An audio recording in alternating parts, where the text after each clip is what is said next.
Welcome to The Sound of Economics, the podcast series by Bruegel, the Brussels-based economic think tank. This is the first episode of our summer 2023 special series, Read with Bruegel. In this series, we have the pleasure of hosting renowned authors who will discuss various economic policy issues based on recent insightful books. We hope that this conversation will inspire you to explore their books and offer you some food for thought during your summer break. I'm Jeromin and the director of Bruegel. And joining me today is the great Martin Wolf, chief economics commentator at the Financial Times, author of many books, and in particular one very important recent book called The Crisis of Democratic Capitalism. Martin, welcome to The Sound of Economics. It's a great pleasure to be with you. Martin, before we get sort of into the substance of the book, can you just tell our listeners a little bit what motivated the book? When you wrote it, what made you write it? Okay. Well, there are two answers to that. One is personal and one is about the situation I found myself in, or we found ourselves in. And I think I'll start with the latter because then it will explain why the personal matters. Obviously, since the global financial crisis, which I wrote about in my last book called The Shifts and the Shocks, I have become concerned, as many people have become concerned, about whether political economy, with our wider politics and society, is working very well. And as I said in that book, and I'm repeating this, financial crises are not only worrying themselves, there's a lot of evidence, huge amounts of evidence, that they pretty predictably create political problems or associated with the emergence of big political problems. And the most notable case of that, obviously, in history is the consequences of the Great Depression across the world. And that sort of led me to think I was already very nervous. And then came 2016, which was a big year for me, because two things happened, neither of which I'd really expected. The one was that after a rather appalling campaign of lies and fraud, with a lot of demagoguery, the British people chose to leave the European Union, which I had not expected until close to the event, and which I thought was rather shocking and potentially seriously damaging both for this country and to some extent also for wider Europe. And then, more or less the same time, Donald Trump was emerging as the Republican candidate. That clearly represented a revolutionary transformation in center-right politics in the United States, with a sort of figure that had really never emerged before in the US, loudmouth, incompetent, right-wing demagogue of a pretty familiar kind from the world, but pretty damaging. And then, lo and behold, he won the presidency. So that led me to ask, well, what really is going on? Is it now already the case that the financial crisis or some other developments are fundamentally destabilizing our societies? And that led me in two directions at once, one internal and one external. The external one was to look at all the evidence that was then accumulating more closely than I had before on what was happening to democracy around the world. And where did the high-income advanced democracies, and surely Britain and America would have been seen as the epidemic examples of stable high-income democracies, wouldn't they? What was going on in these places? And I came across the concept of the democratic recession, which I write about. And then there was the personal aspect, which is where my preface goes, in that I am myself the child of two refugees. I refer to myself as the child of catastrophe in the simple sense that my parents would never have met if it hadn't been for the Second World War. They were refugees from Hitler. And the lesson I learned from their backgrounds and their experiences and the experiences of my wider family, which, alas, was murdered in the Holocaust, that not only could civilized societies disintegrate, but at what seemed at a certain stage really promising attempts at democracy, thinking of the Weimar Republic, could collapse completely and be replaced by something, to put it mildly, horrific. Now, I'm not suggesting in any way, I'm really not, that what is going on now is like that total disaster. Of course it isn't. but it has settled in me, and always has, a sense of the profound fragility of civilized life and the ease with which it can disintegrate. And we've seen this, we saw it in the former Yugoslavia. We see it all over the world. And it seemed to me that maybe we were even seeing things like this beginning to happen, proto-civil war conditions, a sort of authoritarianism which we associate to some degree with forms of fascism, emerging countries like America. So that led me then to the exploration in this book to ask the question, well, what was going on? Why was it going on? And what might one be able to do about it, and about how important it is? And at the end of the book, I suppose I remain convinced, perhaps for reasons I discuss in the book, even more than when I started, that this is a really important theme, and that it is very, very important not to be complacent about what's going on, even in our societies. Right. So on a personal note, on my side, and without in any way wanting to draw a parallel between, the horrific crimes that were committed on your family and my own background, I have a slightly parallel story in the sense that I basically share the same concern. And indeed, with some co-authors from the Peterson Institute, I started writing a book on economic nationalism in 2017, which, alas, is not finished.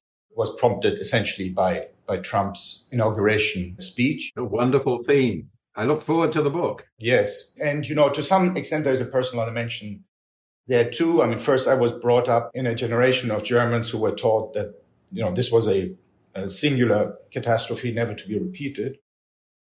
At some level, I could even say that I'm the product of catastrophe, not in the sense that you are, but in the sense that my mother would never have married my father, who was 9 years younger, had it not been for the war, because her generation was essentially wiped out. So this is how they met. Okay, so let's get into the substance. So your book is based on the concept of democratic capitalism, right? It is a technical term that you define and that you use, and it's based on this idea that liberal democracy and market economy complement each other. Can you perhaps explain why you think that this is true? So in what sense are liberal democracy and capitalism mutually sustaining, and is it a stable relationship conceptually or practically, or is it a fragile one?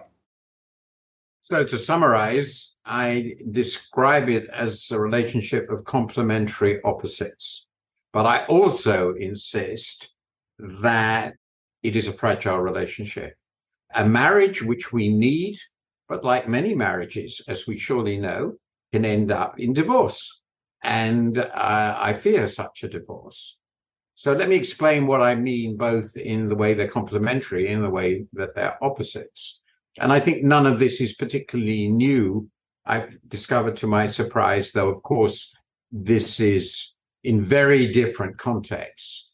And I'm not suggesting direct parallels, that a lot of the thinking of the great Greek Athenian philosophers about democracy and society was not so different, except when they referred to what we would call the ills of the market, they referred particularly to the idea of plutocracy, a certain sort of corrupt oligarchic rule.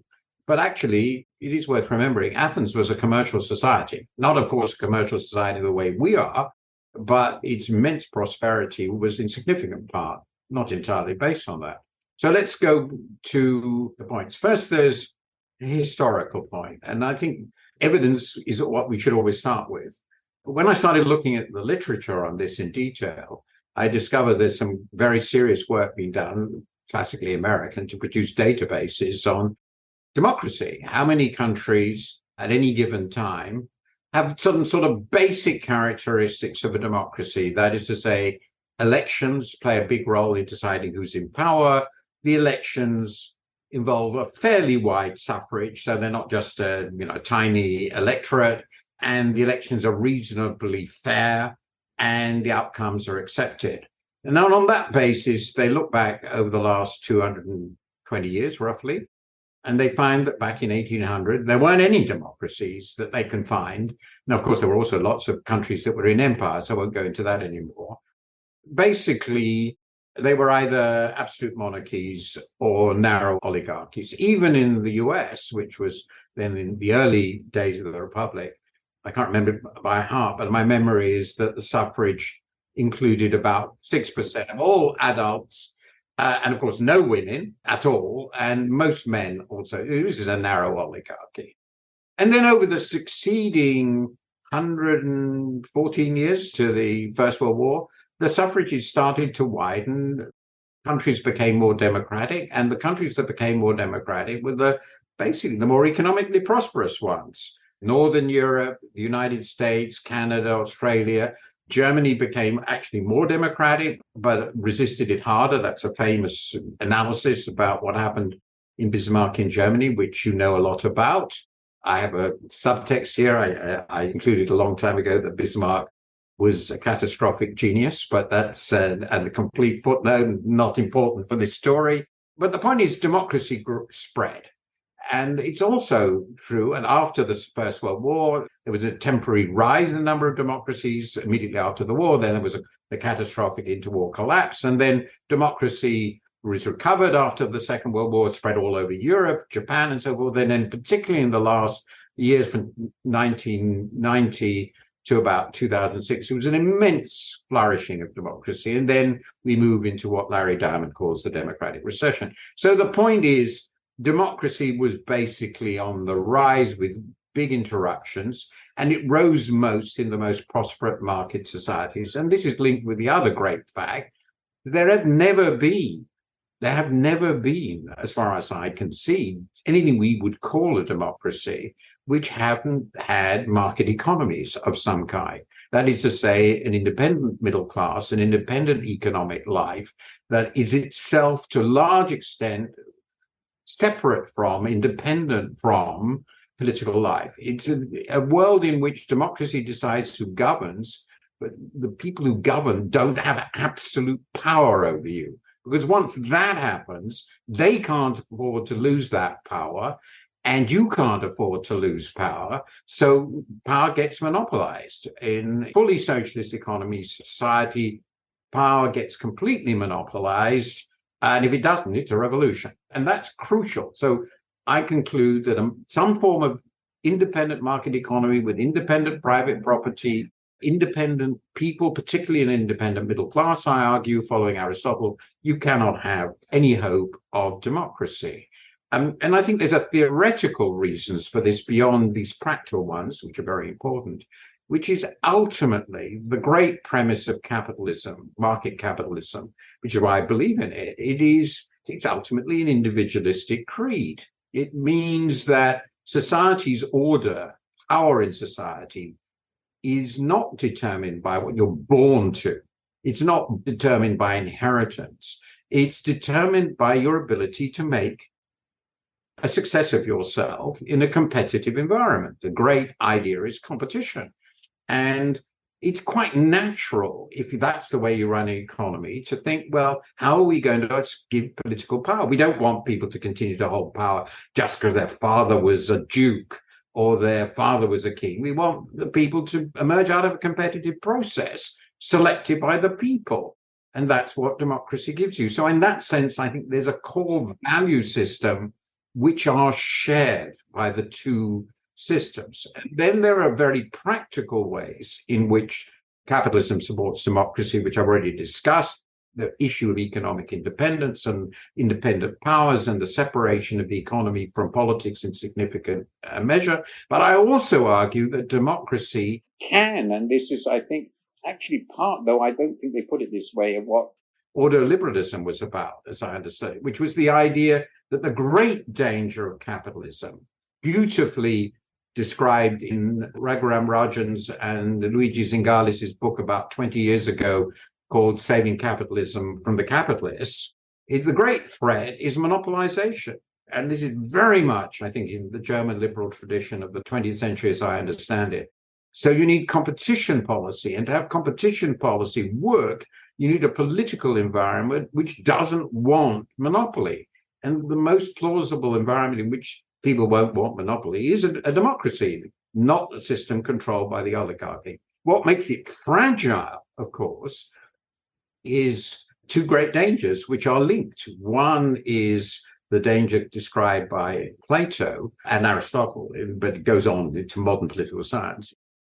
If you lose the independent, sturdy, self-respecting middle class as a fundamental ballast of society, the people who feel they're independent but know that they need a trustworthy and reliable state to protect them, if you lose them and they get increasingly impoverished or insecure or angry, there is a danger, as Plato described so brilliantly, that they will choose a demagogic ruler to represent them and to represent their interests. And I would argue that's a big part of the story of what happened to Germany in the early 30s.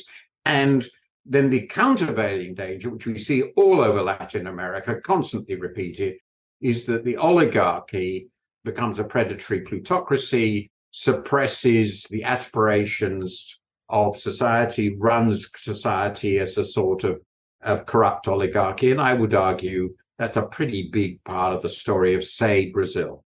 And those are the great threats. And in the moment, it seems to me, coming to the end of what I know is a very lengthy disquisition, I know you didn't want such a long answer, but it's a hell of a question. When you look around the world, it seems to me that the demagogues and the oligarchs are at it against democracy in many, many countries, even our own. And the result is an increasing fragility of the basic, crucial, and very difficult norms that make a liberal democracy work. Because liberal democracy is not, as James Madison said, the same thing as majoritarian rule. It's a complicated web in which the majority chooses the rulers, yes, but they're constrained by the law and therefore property rights. They're constrained by fundamental civil rights of people to engage in politics and so forth. And when those things go, you might have the simulacrum of democracy, but it's not the real thing. Wonderful. So maybe one way of summarizing it is there are two essential features which liberal democracies and market economies have in common. One is the individualism, which is essentially that in a democracy, you express your individual preferences for social outcomes with votes. And in a market economy, you express it with what I was shocked to hear described by Paul Samuelson when I was thinking about studying economics, and I read this in his textbook, and I thought, how very American of him. He talks about dollar votes as being sort of the essence of the market economy, but clearly that's what it is. And then the second, even more important feature is that both systems essentially rely on competition in order to function, right? And I think you're completely right that the ordoliberals made that connection in the early 50s. And essentially, they made it for a very similar reason, before a very similar background as what you're doing now when you're writing the book. I mean, it was about reflecting on the catastrophe and trying to come up with an economic constitution, as Olten calls it, that matches democracy of the new federal republic. And the idea was exactly that the market economy is inherently fragile. And the answer of the ordoliberals, who, by the way, were great thinkers, the only problem was they were terrible macroeconomists, right? This is why they have a bad name in much of Europe. They completely misdiagnosed the Great Depression. But as far as the micro is concerned, they were great thinkers. And so the whole point was indeed, you need strong market supporting institutions or the whole thing won't work. So it was essentially preempting the Zingales Rajan point about saving capitalism from the capitalists. I would go even further to say that their ideas indirectly played a massive role in the formation of the EEC and now the European Union, with competition central, the whole set of rules, principles, which even the French found themselves unwillingly having to adopt. And I would argue that the success of the post-war European construct, which of course also creates problems of so-called undemocratic liberalism, which comes into question of how many constraints are tolerable and when are they legitimate. But I would say the remarkable success of the post-war European project is rooted in this fundamental set of ideas, which I wholly and completely support. And indeed, I mean, so I agree, one has to give them a ton of credit. Having said this, we need to give the Americans a little bit of credit because they came up with the original competition idea and also the link to politics in the Sherman Act. Of course, this all starts with the great American experiment and their constant innovation, finally getting rid of slavery in the Civil War, and then the Sherman Act and many of the features of the New Deal. I mean, up to now, until this recent, to my mind, horrifying period, we owe almost everything to the Americans, and both at the level of intellectual level and the practical level. Absolutely, which is why what has been going on, particularly since 2016 and has not completely stopped, is so sad. Indeed. So let's move on to the issue of in what sense democratic capitalism is currently in crisis. So like you said, your book is to some extent a reaction to Trump and Brexit. And so the question is, could it be, if you like, an Anglo-centric overreaction? So we agree Brexit was a terrible mistake, but 7 years after the referendum, I think that democratic capitalism in the UK is alive and generally well. And as far as, the Trump semi-coup and polarization in the US are concerned, they are indeed, I think, a reason to continue to worry about US democracy. But can one really argue that this is a broader phenomenon? And so you show some data in the book, particular data from the Polity4 database that shows that democracy around the world has peaked at a fairly high level in the 1990s. It has dipped a bit since then, but it is still much more prevalent than, say, in the late 1970s when we had the last trough. And so, maybe one should reply to you when you talk about a crisis of democratic capitalism, the same thing that, some people would say to people who say we are in a crisis of globalization, which is, look, if you look at levels, right, stocks, if you wish, we are still, very nearly the most globalized society that we were. So what is all the fuss about? So in what sense do you think there is really a systemic crisis of democratic capitalism? That's a very, very good question. And of course, it's inevitable in writing something like that I am trying to prevent things. If it all was over, there would be no audience and I wouldn't be publishable. So it's clear that's not where we are. But I think there are fairly good reasons to be alarmed about some of the trends. First of all, on the evidence, I don't report this, but if you weight the number of people who live under a truly free democracy by the number of people in the world, it starts to look much worse. There are lots of very small democracies, and there are some very big autocracies. And the most notable one, of course, is China. Russia has slipped back and so on. The second point is, it's not just Polity4, but Freedom House, which does annual reviews, looks in much more detail on what's going on in countries across the world. And there are many other World Value Surveys and so forth show very considerable backsliding of core democratic practices across very large parts of the world. And this is associated with the emergence of autocratic figures ruling really very large number of significant countries. Turkey, we've recently seen. Modi in India is an increasingly worrying case. Bolsonaro was just defeated, but he's not gone away, and it was 50-50. These are hugely important countries. We're seeing some fairly notable examples of backsliding in Central and Eastern Europe. Hungary, Poland, Slovakia looks pretty bad. There's some pretty dangerous things going on in the Czech Republic. And then coming to I don't even want to mention Russia, that's so obvious. There's obviously the push coming from China in certain respects. But there are two other things I would emphasize. Three. One, in the World Value Survey suggests a very significant decline in confidence in democracy and democratic institutions in our societies. And that's notably generational. There is a tendency for the younger generation to be more skeptical about pretty fundamental democratic norms, free speech, elections, than the people who came of age during or after the Second World War. So that's an important longer-term worry. You mentioned a rather shocking number, which is that for those born in the 1980s, the proportion of people who believed it was essential to live in a democracy is less than 50% among Europeans, close to 45%, and down to a truly shocking 30% among Americans. Yeah, that was pretty worrying to me. So the final point I make in this is, if we look around our countries, I mean, obviously America is in a special case, particularly if Trump becomes the presidential candidate and is reelected.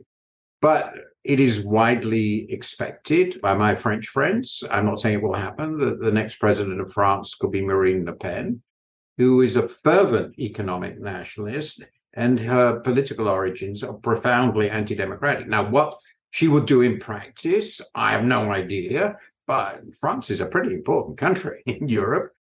Italy, though so far this has gone much better than I feared, nonetheless, a very strongly xenophobic force has come into the office of Prime Minister. She seems to be behaving pretty well so far. But how would she behave in a real crisis? I must say I'm very suspicious. And there are very powerful supporters of Putin in Italy. In Germany, even, though, of course, I basically have more confidence in Germany than any other large country, from time to time, when there's a lot of protests against government, the AfD does quite well. And Germany is an extraordinarily stable and prosperous country. What would happen if something went really wrong economically? So the point I'm making is, anti-democratic forces, people with no history of or commitment to democracy in America, and some of them, I mean, there are a lot of them in the Republican Party, are clearly, ambiguously pro-Putin. These people around. And I would add the point that Anne Applebaum makes, which actually comes more from her podcast with me, which will be out very soon, than from my book, which is that the autocrats are constantly pushing on this. There's a lot of propaganda circulating around. So all I would say is, yes, of course it's not over. Of course it's not like the 20s or 30s, but it will be very unwise to take for granted that it's all going to be well, and we should be concerned about it. I think that indeed, prospectively, it looks really scary, right? I mean, first there's the possible return of Donald Trump, then there is the potential for magnification of deception and malign influence through AI, which is hugely dangerous. And then indeed we are in a phase of great structural transformation, which may go against traditional industrialized countries like Germany. And so it may push Germany from its current situation to one that more closely resembles the US, right? Imagine Germany loses its car industry, for example. I hope it won't, but there is that.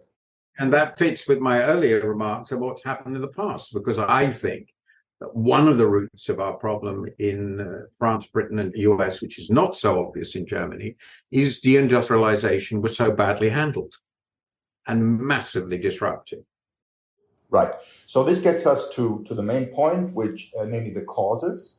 So could I ask you to summarize your diagnosis as succinctly as possible? And I know this is going to be hard because these are 3 chapters in your book, and we will get into individual arguments, but give us the overview. So broadly speaking, my economic analysis is divided into what has happened and why it's happened. And what has happened, I argue, is in many countries, notably in the US and UK, the hollowing out of a significant part of what was the stable middle class, and both as a social and economic phenomenon, which had with it quite powerful regional consequences. And this is most obviously indicated by the universal phenomenon and very big phenomenon of deindustrialization, and with which led the disappearance not only of the industrial working class, which was an essential part of the stability of our societies, but with them also the institutions that supported moderate left politics, which were basically the trades unions. And I hadn't really thought before, but I think I came to the view that was actually a very big deal in the UK and the US, and something Germany's preserved, incidentally. This is associated also, second point, overall productivity growth has been pretty slow over the last 30, 40 years by comparison with what many societies enjoyed in the 50s, 60s, even Britain, never mind Germany or France or anything like this. And that the combination of the hollowing out of the middle with that has meant that for, again, a very large part of the population, far from all, there have been relatively really modest growth in real household disposable incomes. And in some societies, this is associated with large increases in inequality in household income distribution. Actually, it happens to be the case that the US and UK are the most powerfully affected by this because the countervailing policies were relatively ineffective. And then finally, I argue that this long period of dissatisfaction was, as it were, culminated by the wider shock associated with the global financial crisis, which had two consequences which are very important, both economically. One, it led immediately to a big economic crisis in many countries, huge unemployment and so forth. Second, it made it clear that the people in charge of the system were incompetent. There's nothing so dramatic revealing the incompetence of the people you trust society as a financial crisis because it's so visible. And finally, worse, as soon as this happened, all the resources of the state, in my view, rightly, but very visibly, were used to save the bankers and the banks. And I think this discredited what you might call traditional conservatism in many societies, and particularly the traditional center-right, the sort of traditional Republican and the traditional British conservative. And people were looking for something different. And that something different was a demagogue and demagogic forces. Behind all this, I argue, were natural changes in the structure of the economy driven by technological change, which, as you rightly say, is accelerating. So that's not the big time. It may now affect the white-collar workers as dramatically as the blue-collar workers. Natural forces of globalization, secondary issues, but still very powerful natural forces, which I don't believe we could have ever prevented. Ultimately, China was going to develop, and it was going to take away our markets, even if we didn't open our markets. And I argue, very much following some other researchers, basically, that in addition to that, we allowed the emergence of rent extraction practices by the new liberated rentier capitalist class, very similar to the sorts of problems that people had been noticing in America in the late 19th century. And we forgot what all those schools said, that competition matters. And that was particularly true in America. These things explain what happened, and this created a general malaise of loss of confidence in society. Then in addition to all this, of course, there are huge cultural changes going on, often associated with attacking some of the people who felt they were being weakened by these processes. They felt that cultural insecurity as well as economic insecurity, a very lethal combination. And the cultural insecurity was multiplied, and explains why they went to the right, by the fact that most of the people generating the transformation in culture and values and norms were associated, of course, with the progressive left. And that led us to where we are. Right. So maybe one way of putting it is that we have an interaction effect of sorts. So on the one hand, we have the discrediting of elites in advanced countries that results both from the global financial crisis and the development of what in the book you call the rentier state. So increasing inequality, a sense that society is unfair.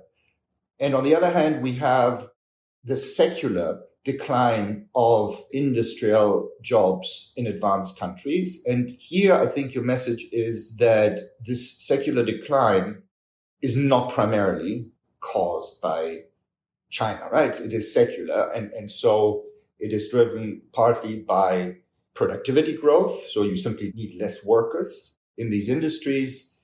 But it is also to some extent driven by globalization in trade, in the sense that other countries, emerging markets, develop a comparative advantage in performing some of these jobs. But that is the course of history, right? So this is, in a sense, other countries taking their turn. And The unfortunate consequence, if you like, is that this process was accelerated and made particularly visible by China's entry into the WTO, and comes with a bad flavor because some of the Chinese competitiveness in these areas, in addition to being a phenomenon that arises naturally as China develops and learns how to build things, was reinforced by unfair state practices, subsidies, and so forth. But the point is, this secular decline is not mainly about China and would have happened anyway, right? Yeah, I think the evidence is very consistent with this. Even if you take the biggest estimates of the China shock, it's very difficult to argue that the dominant part of what has happened is due to trade.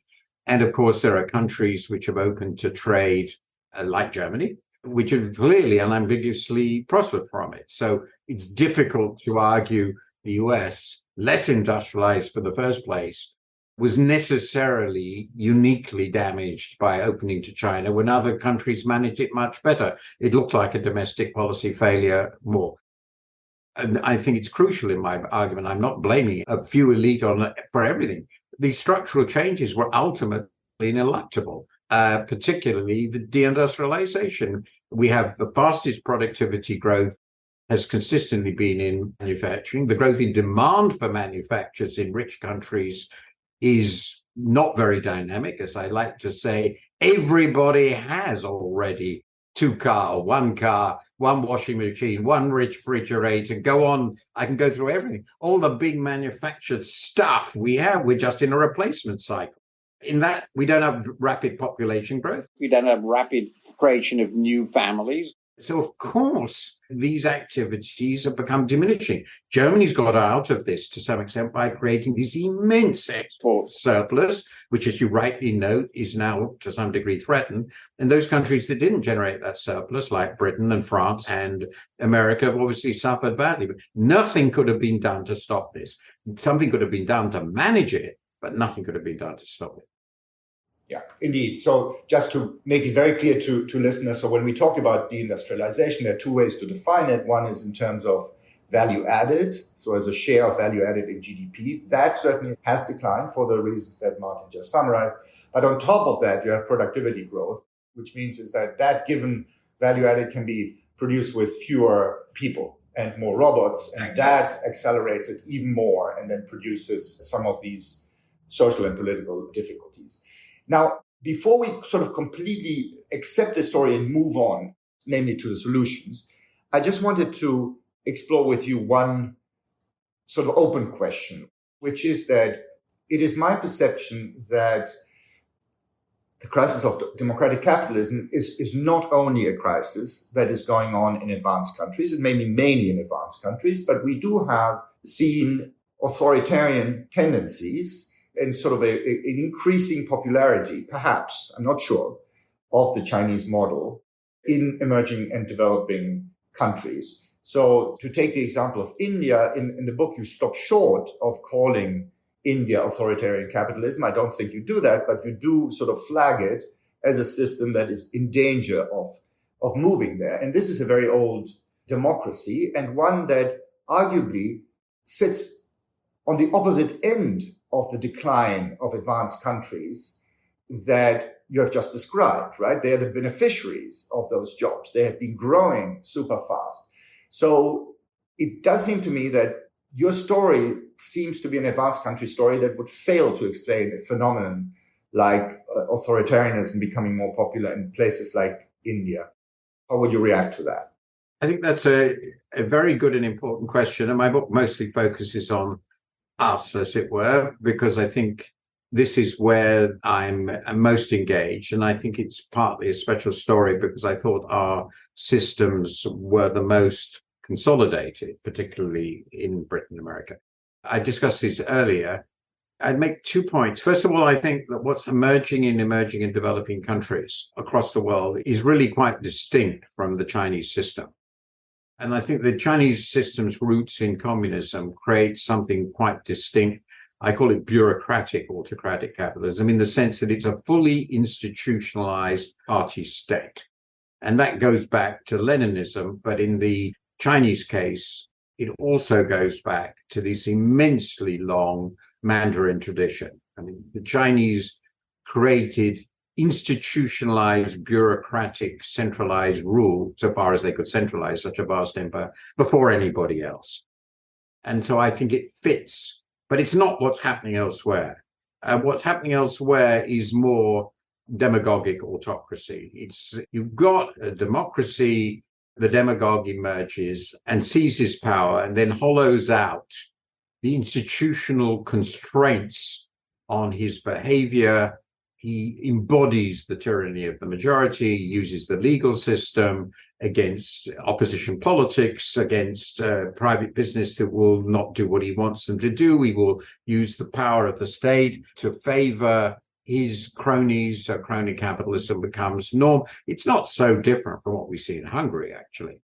Now, I think of this as the outcrop of a society which doesn't yet actually have fully consolidated democracy, even though it has relatively fast growth. Because to have fully consolidated democracy, I think you do need to create this dominant middle class element in society. The democracy in Turkey constantly collapsed. Every 10 years there was a coup. In Brazil, it's only recently moved out of military dictatorship, really recently. We know the history of Argentina. The number of really stable, consolidated democracies in the emerging world is tiny. And I think it's because the social structure doesn't support it. There's a huge number of people who are illiterate or near illiterate. There are a huge number of people in extremely precarious livings. And even in India, that really, as a proportion of the population, hasn't declined very much. There's very little growth of employment in the formal sector. And there are people whose lives are both socially and economically extremely insecure.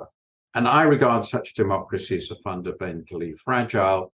And once, in taking the Indian case, which I know best, the people who'd taken the country into independence with the enormous authority they had, Nehru, to some extent, still passed on to his daughter, when they passed, politics became increasingly demagogic across the country, and the political leadership increasingly lost authority. It didn't have the sort of authority Nehru had, which was embodied in him as the avatar of Gandhi in the independence movement.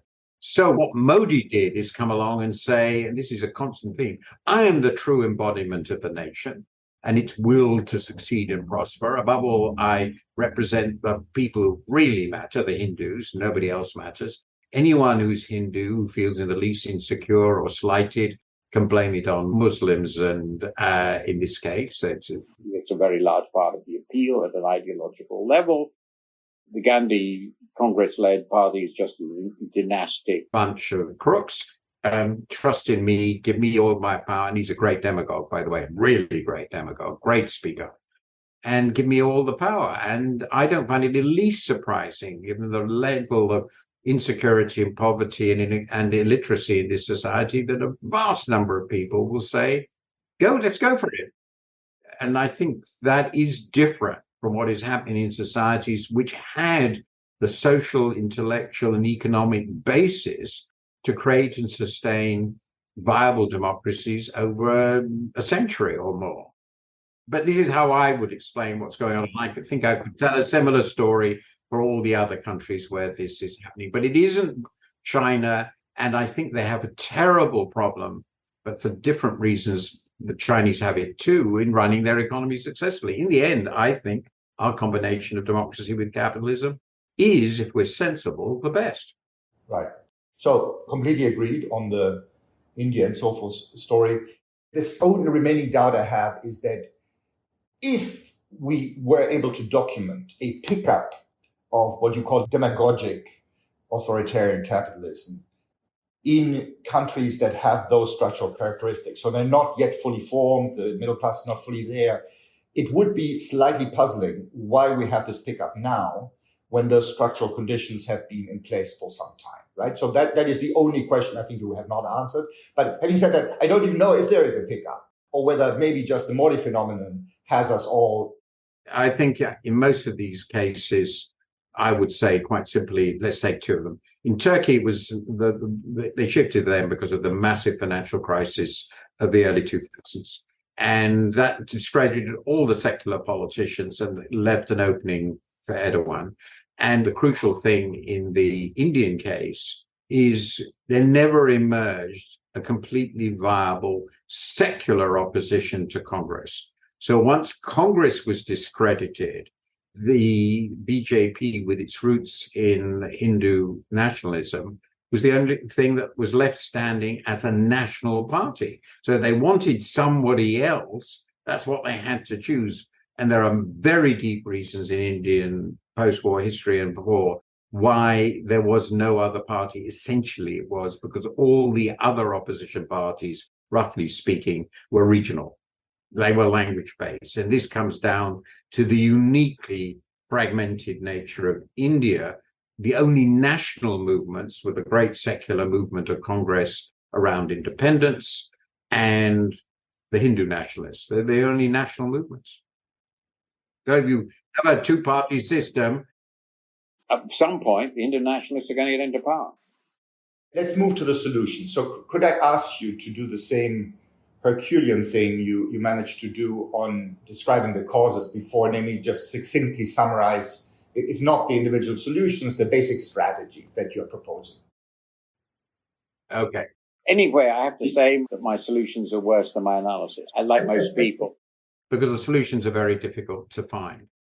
Very broadly speaking, the solutions fall into two categories, economic and political, but there's one overarching philosophy, which is unambiguously stated, which is, I'm not a revolutionary. I don't believe in revolutions. I think history has been very unkind to revolutions, and certainly the sort of transformative socialist revolutions we've seen in the past, and equally unkind to a continuation of what's going on now. Right-wing nationalism is a corrosive idea. I think we will agree on this completely. So the progress must come from within the liberal democratic tradition, broadly defined. And this is what goes back to the phrase I use. I have two intellectual heroes in this regard, the great Whig Edmund Burke and Karl Popper, who was very much in the liberal tradition, wrote The Open Society and Its Enemies, one of the great books, I think, of liberalism, but never bought into the Austrian stroke Hayekian view of the perfection of the liberal market economy, which was never be touched. He recommended piecemeal social engineering. So I basically talk about a lot of ideas for piecemeal social engineering to improve social mobility, to tackle regional problems, to widen educational opportunities, to improve people's security, to make intelligent, forward-looking industrial policy which supports growth and development and innovation in societies, deals with some of the big problems with climate. I regard them as ameliorationist. It will involve somewhat greater redistribution in the countries with low distribution, like Britain and America. We'll have to pay some more tax. I think we can live with that. The continental Europeans have shown that it's perfectly possible to have a thriving market economy with a more active state. Countries like Denmark are a model, and on a good day, so is Germany and the Netherlands. And I think they by and large look solider than we do. So I think we can learn a lot from them. Obviously, things like health insurance and so forth are pretty important. And these are all things that generate added insecurity. I argue, in addition, that immigration is inevitably a fundamentally polarizing political issue, particularly for the middle and lower classes.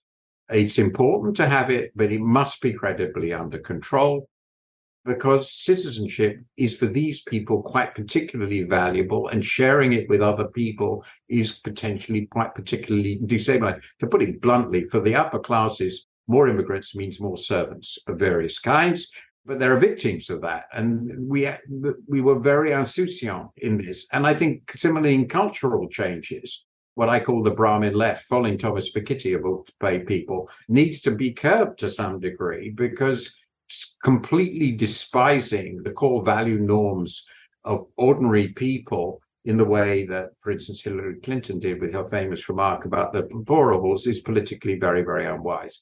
And then I talk about some political reforms as well, which might make politics more open. I think it's very, very important in America to reduce the power of money in politics, which is overwhelming, which makes politics seem very corrupt. That means I think there should be public funding parties, and I have a few other ideas. But basically, it's a strategy with a host of ideas, which I hope sensible political forces, and that some of this is beginning to happen in Britain. I'm encouraged with the Labour Party now. And I think some of it, what Biden is doing is right, though I think the industrial policies are also very concerning, that we're not going to go back to the uber liberalism, if you like that, of the 1980s and 90s, but a more intelligent version of what was done in reforming our systems in the 50s might help a great deal. And it certainly needs to be tried. So quickly, that summarizes what I say. That was wonderful. So I have two objections I want you to address quickly, and then I have a final question and we're done. So the two objections are the following. They're both related to, I guess, the concept of piecemeal social engineering. So one might argue that the framework that you use, your organizing framework, which for the benefit of our listeners is taken from a beautiful speech, 1941 speech by Franklin Delano Roosevelt, which essentially sets out a number of policy objectives: rising, widely shared, sustainable standard of living, good jobs for those who can work, equality of opportunities, security for those who need it, and ending special privileges for the few. So this framework has been around for a very long time. And I did some work looking at party platforms for this economic nationalism book. And what struck me is that there is no clearer formulation of that framework in what I have read, restatement of your framework, than in Labour Party manifestos in the early 2000s. So essentially in the heyday of the Blair era. And that didn't work. I mean, it led into the global financial crisis, which you argue is sort of the main reason. So what did they miss? And why should adherence to the same framework help? And then, the second objection is, in a sense, the nitty-grittiness of your policy prescription, which, as a former IMF economist, I really appreciate. It does feel a little bit like a superbly written IMF staff report. And so, in a sense, it feels a little bit in tension with the enormity of what we're trying to achieve. So go back to the previous time that we tried the same thing. So this was essentially resetting the European economy after the catastrophe of the 1930s. And it was done, with these big innovations. Let's create a welfare state. Let's create institutions that commit countries to international cooperation. Let's get serious about competition inside countries. And here we are with arguably a similarly existential problem. And all you do is sort of to restate the same basic solutions, but they then say, well, we need sort of better policies to achieve them. So maybe I'm pushing you sort of back, and I would like a little more revolution, less evolution from you. Can you respond to that? Well, on the first one, I think the big thing that the Blair government missed, and the biggest mistake, was they didn't understand, but nobody did, is how weak the fundamentals of our economy were. So when the financial crisis, I went back and read a column I wrote in 2009, which was a shock column, which basically said what's happened is that the British economy became a monocrop economy, and our monocrop just failed. And we didn't understand that. And I didn't fully understand it. And the crucial thing is they missed all the economic development and industrial policy, quote unquote, economic policy side of what was needed, because they assumed that the Thatcher revolution had created a completely viable economy. I think the same is not entirely untrue elsewhere.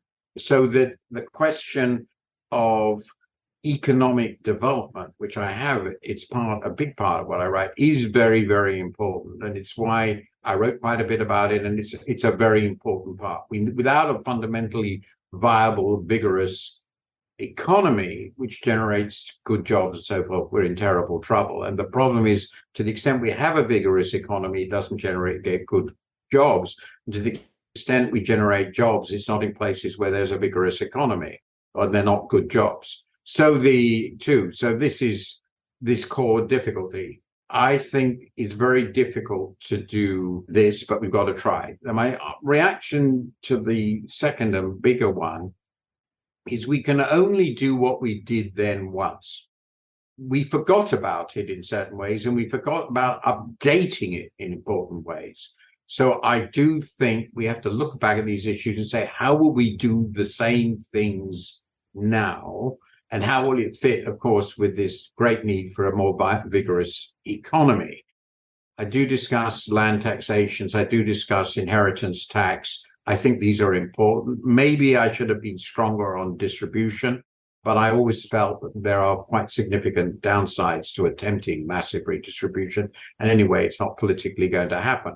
So my answer is, actually, I think the idea is more radical than you suppose. But I also think, and here I think what you say is very credible, is that part of the problem we have is that compared, in some sense, in the 1950s, it was pretty obvious what we needed to do. Run a full employment economy, really crucial, run a stable, open economy, and provide a really well-developed, well-functioning welfare state. And if you do this and you get reasonable growth, this is going to work. Unfortunately, for a whole host of reasons, which I discuss and depress me as much as they probably depress you, all this is pretty hard now. And I don't have magic wands. And I've read an awful lot of literature on this stuff. And I personally don't believe anyone else has a magic wand either, including very much Thomas Piketty. Absolutely. So my final question is on where you see that some of the ideas of your book are reflected in policymaking and where this is not the case. And particularly, I have in mind the fact that several governments around the world, but particularly the Biden administration, shares large parts of your diagnosis, I think, is concerned with the same problem. And, arguably has been doing good things to address them, which partly overlap with your recommendations. But in one point, they diverge very strongly from what you are arguing. And that is with respect to the protectionism of some of their policies and to the fact that they have continued to undermine at least one international institution that is supposed to keep the rules, and that is the WTO. Now, from the perspective of the Biden administration, though, there is a certain intellectual logic to it, which in a sense is validated by your book, because to the extent that the problem in advanced countries like the US relates to the loss of industrial jobs, is it not reasonable to conclude, like the Biden administration appears to have done, that protecting these jobs through subsidies, tariffs, and domestic content requirements is actually part of the solution? So what would you answer to governments around the world that are reading your diagnosis and saying, Martin Wolf is saying this was partly caused by the decline in industrial employment. Let's do everything to recoup that and keep it high. Okay, I finished this book before all this program really developed, and I have written around it. And the honest truth is I am in two minds. So one mind says this is an overwhelming political challenge. Even if this is second best policy, since first best policy is not available, which would clearly be a combination of temporary transfers and successful pro-development in line with comparative advantage policy in an open world economy. If the first base is not available, this is a rational second best. And given the politics of America, a big politics vis-a-vis China, there's a political headwind for this. This is feasible, while the alternatives are not feasible because they would all involve more tax, more intervention, and more openness and continued openness with China. So as a second best, this is the best you can get. So that's the argument for it. And I've indicated that in columns I've written. And the argument against it is it's going to make the world worse. It's going to make relations with emerging developing countries, particularly China, worse. And my guess is most of this industrial policy will turn out not to work in the sense that it will generate actually very few jobs. And the jobs that will be generated at enormous and inordinate cost.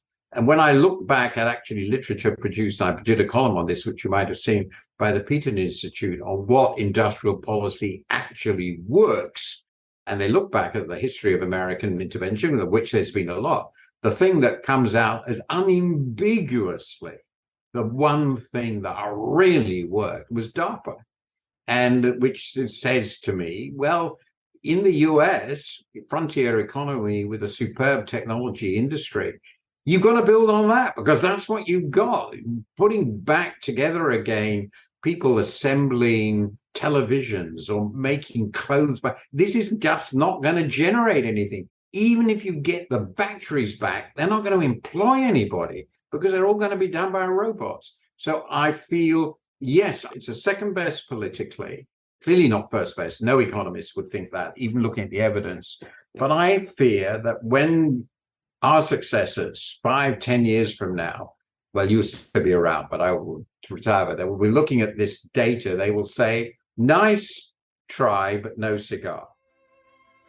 Thank you so much, Martin. That was terrific. And thank you to our listeners for tuning in to The Sound of Economics. You can read all our analysis on our website. And of course, you can find Martin's book everywhere. So thank you again for joining. Until next time, bye-bye.